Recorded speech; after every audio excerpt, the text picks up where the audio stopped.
Hi అండి అందరికీ. ఈరోజు చేసే రెసిపీ వచ్చేసి శనగపప్పు కట్టుచారండి. ఇది మా అమ్మమ్మ వాళ్ళు అప్పట్లో ఎలా చేసేవాళ్ళో అడిగి మరీ ఈ రెసిపీ మీకోసం చేసి చూపిస్తున్నానండి. ఇప్పటి వరకు ఎవరైనా ట్రై చేయకపోతే తప్పకుండా ట్రై చేయండి. మనం తప్పకుండా ట్రై చేయాల్సిన రెసిపీస్‌లో ఇదొకటండి. శనగపప్పు కట్టుచారు అంటారు. ఇది మనం ఎక్కువ ఒకేషనల్‌గానే చేసుకుంటాం కాబట్టి తప్పకుండా ట్రై చేయండి. పండగలప్పుడు మనం పూర్ణం బూరెలని, బొబ్బట్లని శనగపప్పు ఉడకబెట్టుకుంటామండి. దానిలో మనం ఎక్స్‌ట్రా వాటర్ వంచేస్తాం కదండీ! ఆ వాటర్ అండి ఇవి. నేను కావాలనే మొన్న పండగప్పుడు ఎక్కువ వాటర్ వేసుకొని పప్పు ఉడకబెట్టుకున్నానండి. దానిలో నుంచి వార్చిన వాటర్ అండి. దీంతో ఇప్పుడు చారు ఎలా చేసుకోవాలో చూద్దాము.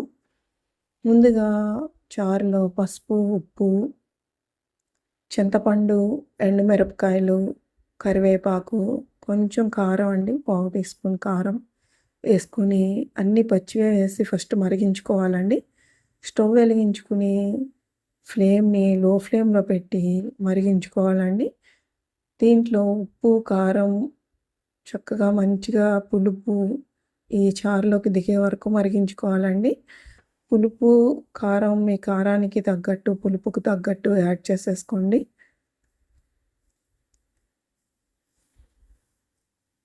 ఇదిగోండి నేను ఇందాక చెప్పాను కదా! కొంచెం కారం యాడ్ చేసుకుంటే టేస్ట్ ఇంకా పెరుగుతదని. ఒక పావు టీ స్పూన్ కారాన్ని యాడ్ చేసుకోండి. కలర్ గానీ, టేస్ట్ గానీ ఇంకా బావుంటాయండి చారు. ఈ చారనేయి అన్నీ పచ్చివే యాడ్ చేసుకొని ఇలా మరిగించుకోవాలండి. అంతా దీనిలో టేస్ట్ అంతా ఈ మరిగించటంలో, తాలింపులోనే ఉంటదండి. నేను ఫ్లేమ్‌ని లోలో పెట్టేసుకొని బాగా మరిగించుకుంటాను. ఇప్పటివరకు ఎవరన్నా ట్రై చేయకపోతే తప్పకుండా ట్రై చేసి చూడండి. ఈ రెసిపీ మీకు తప్పకుండా నచ్చుతదండి. మనం రెగ్యులర్‌గా పెట్టుకునే రసము, సాంబార్ కన్నా కూడా ఈ చారనేయి చాలా బావుంటాయండి. అప్పట్లో కుక్కర్లు లేవు కాబట్టి ఈ పొయ్యిల మీదే ఇట్లా మామూలుగా ఉడకపెట్టుకునేవాళ్ళు కదండీ శనగపప్పుని. అప్పుడు ఎక్కువ వాటర్ వచ్చాయంటండి వార్చినప్పుడు. ఇలా చారు పెట్టుకునేవాళ్ళంట. చాలా బావుంటాయండి. ఇది one of the traditional recipe అని చెప్పొచ్చు. ఇట్లా నాకైతే 5-7 మినిట్స్ పట్టిందండి. మంచిగా కారం, పులుపు చారులో దిగటానికి. మనకి ఏమైనా చింతపండు కొంచెం గరిటెతో ఇలా నలిపినట్టు చేస్తే ఆ పులుపనేది ఈజీగా ఆ చారులోకి దిగుతదండి. నేను 5 మినిట్స్ తర్వాత ఒకసారి టేస్ట్ చెక్ చేసుకుంటున్నాను. పులుపు, కారం అయితే సరిపోయినాయండి. ఉప్పు కాస్త పట్టుద్ది. అందుకే ఉప్పు కొంచెం యాడ్ చేశాను. ఒకసారి ఉప్పు కరిగే వరకు 2 నిమిషాలు మరిగించుకొని, ఇంకా స్టవ్ ఆఫ్ చేసుకోవటమేనండి. దీనికి తాలింపండి తిరగపోసుకోవటం అంటారండి. తిరగపోసుకుంటే బావుంటాయంటండి ఈ చారు. మామూలుగా మనం తాలింపేసేసి సాంబార్‌లో గానీ, రసంలో గానీ వేసేస్తాం కదా! లేకపోతే ముందే తాలింపేసేసి ఉడకపెట్టుకుంటాం కదండీ! ఇది అలా కాదండి.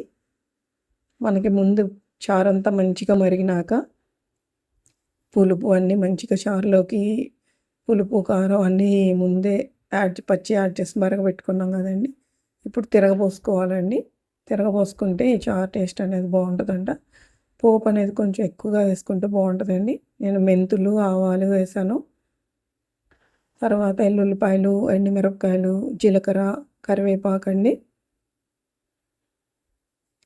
అన్నీ యాడ్ చేసుకొని మరొకసారి చెప్తున్నా చూడండి. మెంతులు, ఆవాలు, జీలకర్ర, ఎండుమిర్చి, వెల్లుల్లి, కరివేపాకు అన్నీ మంచిగా ఫ్రై అయినాక స్టవ్ ఆఫ్ చేసుకొని అప్పుడు పోపులో ఈ చారు పోసుకోవాలండి. మనం చారు పోసినప్పుడు జాగ్రత్త అండి. ఒకేసారి ఆవిరి చేతి మీదకొస్తది.